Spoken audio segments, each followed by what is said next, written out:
Look, check this out. Top of the morning to you guys. Look, I was thinking about this, right?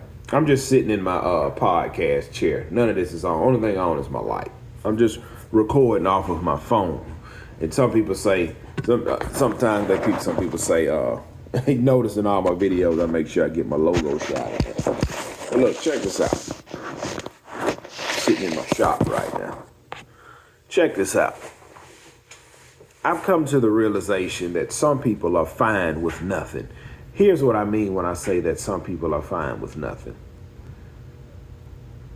You have poor people, middle class, upper middle class, and the rich, right? When you wake up in the morning, you choose which one you're going to be. I don't care what nobody say. I don't care what color you is. I don't care what your background is. You make that decision. And the majority of people, listen, the majority of people are fine being middle class. And then you have some people that's fine with being poor. And then you have some people that strive to be upper middle class. And then you have some people that strive to be rich, right? But again, you make all these decisions on what you're going to be. And the reason I'm saying that, if you look at the state of some people, the position that they are in, some people fine with eating peanuts. Listen, this is what I've come to the realization, and I understand. We need poor people, so you might as well just be poor. We need poor people, so you might as well just be poor. Check this out. You have to be aware of everything. Like, look, if you are in Ocean Springs, Mississippi, zip code 39564, if you come right down here to the local Walmart, Wednesday, Thursday, Friday, Saturday, Sunday, it's always a guy standing out there with a sign, right? He's not out there on Mondays. He's not out there on Tuesdays. And when he go out there on Wednesday, it's Wednesday evening. Why? Because, the majority of people are going to get paid between Wednesday, Thursday, and Friday, and maybe somebody will give me something. He's fine with people stopping at McDonald's and giving him a cheeseburger, a large Coke, and a large fry. He's fine with that. And he's fine with $20, $30 he get. He may get $100 a day standing out there. He's content with that right there, $100 a day. He's content with it. Some people are fine with eating peanuts. Some people just want to make $100 a day and go on to the house. That's all they want. That's all they want, and they fine with it.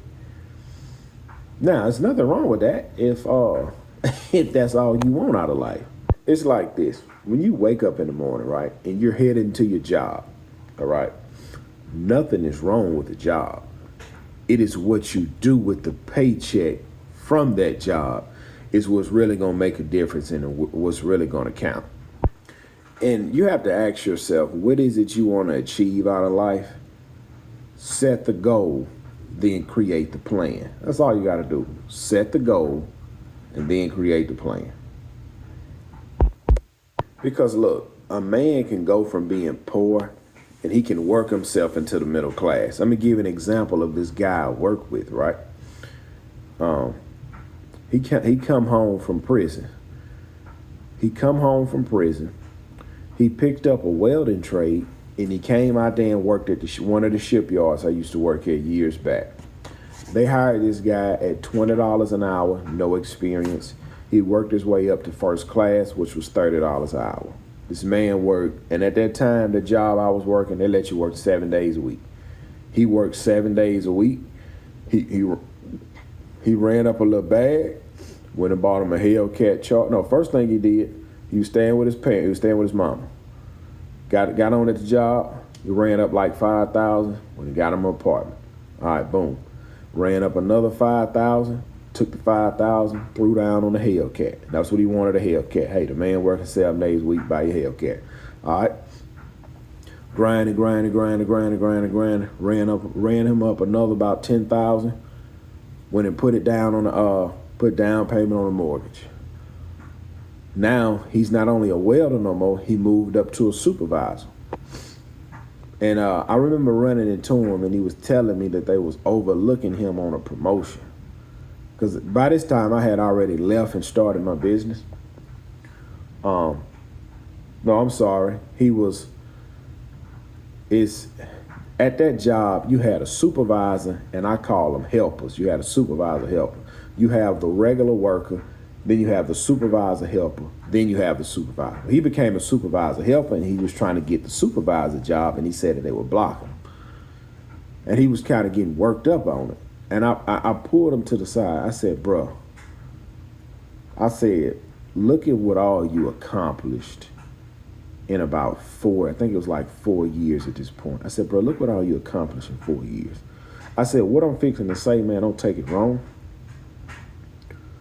I said, bro, you a street dude that got out of prison and went straight up. I said, bro, I said, from the time me knowing you, I said, I don't know your personal life. I said, but from the time me knowing you, let's backtrack. I said, you got out of prison. I said, you was in your mind. I said, you got out of prison. You picked up a welding trade. You got you an apartment. You got you a Hellcat. And you just bought a house. I said, bro, the problem with that is these people, I said, the guy you working under, and I knew the guy he was working under, the general foreman. I knew the guy.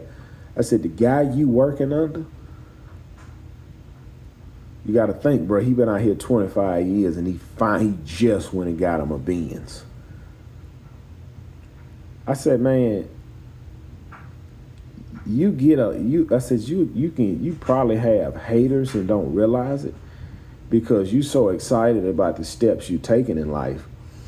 And people seeing this, and they know if you get this next position, it's more money, which means you might go buy something else. You might go buy another toy. I said, bro, you haven't lost nothing. I said, bro, you still making 100,000, because he was making 100,000 a year because he was living on the job. It's like I say, if that job, if you live out there, you can make about 105, 111 a year. He was living there. I said, bro, you still gonna make 100. I said, bro, just chill. Give it another year. Give it another 2. You'll still move up. That guy went from prison, sleeping on his mama's couch, to an apartment, to a Hellcat, to a house. He made those decisions to keep thriving and striving. And that's what it is that you have to do. That's why I say a poor man can work himself into middle class. Some people, when they get there, they're comfortable. Because look, don't this sound good? You get out of prison, you get your own place, a little apartment, then you get you a Hellcat, then you buy a house. You know what I'm saying? Then you move up to a supervisor position. You go get you a Ninja motorbike or a Booster or whatever. You living good, man. You got a bike, you got a Hellcat, you got your own place, you got a good job. That sound good. See, that guy took the paychecks from his middle class job and bought all the toys he's always wanted. There's nothing wrong with that. You have some guys that take the paycheck from their job, go create an asset. Well, the asset will produce enough money to buy the toys they want, and you can still keep your job. And if that middle class man, because this was going to happen with the middle class man, if let's just say he got an aunt that love to cook. He go finance a $50,000 food truck, set it up at different venues, pay his auntie $17 an hour, and that right there will produce him income while he's still working 7 days a week on his job, right? So now that asset is taking care of everything that asset needs and bringing in more money. So then he can be like, well, man, this asset is bringing me in I'm profiting after I pay my auntie, buy the food, operate the food truck, pay the note on the truck. I have an extra $2,000 a month of profit from that business. All right, now I can go buy my Hellcat and my motorcycle. The Hellcat would be $800 a month. The motorcycle would be $300. It's $1,100, and I got $900 left to play with. And that's fine, nothing wrong with that. But then you got the middle class man that's gonna say, I got an extra $2,000 a month of free money. Let me take this $2,000 a month because I want to rent out this barber studio They want $1,800 a month. So I'm gonna rent the studio out $1,800 a month. Put some chairs in there. I probably can get 8 barbers. I can get 8 barbers. Charge them $400 a month. That's $3,200. And see, the building will run me 18 with the lights and water. That's about 23. So now I got an additional. So now I got $900 a month coming from this. I got $900 a month profit coming from this, and I got $2,000 a month profit coming from that. So that's $2,900. Now I can go get my Hellcat and a motorcycle. Well, $2,900. If I go finance this other house for $2,000 a month, and then I rent it out for about $3,000 or $33,000, so then I get $1,100 profit from the house, $900 profit from the barbershop. I'm at $2,000, and then an additional $2,000 from the food truck business. I got $4,000 a month coming in, which is equivalent to $1,000 a week, and I still got my full-time job. If that guy keep doing that right there, he's gonna go from middle class to upper middle class. And if he keep doing it, he gonna mess around and become rich. Now imagine if the guy just wouldn't have bought the Hellcat and the motorcycle in the first place. He wouldn't. You see how it works? That's that in a nutshell.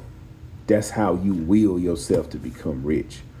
But a lot of people, they're fine with nothing. They're fine with nothing. And if a man is fine with nothing, you leave him down there at the bottom with nothing. You don't give a beggar nothing. You leave him poor because he wants to be poor. That's what it is. When you got a woman that's sleeping with multiple men, she's considered a whore. She's considered a slut. But there's guys lined up down the block who want to spend the night with the whore, with the slut. But as long as it's not their sister, as long as it's not their mother, and as long as it's not the woman that they settle down with. See, people choose that. People choose the life that they want to live. It's funny because if you go on social media, you'll see a bunch of beautiful women that's single. Why is that? Why is that? It's a reason. It's a reason that's like that.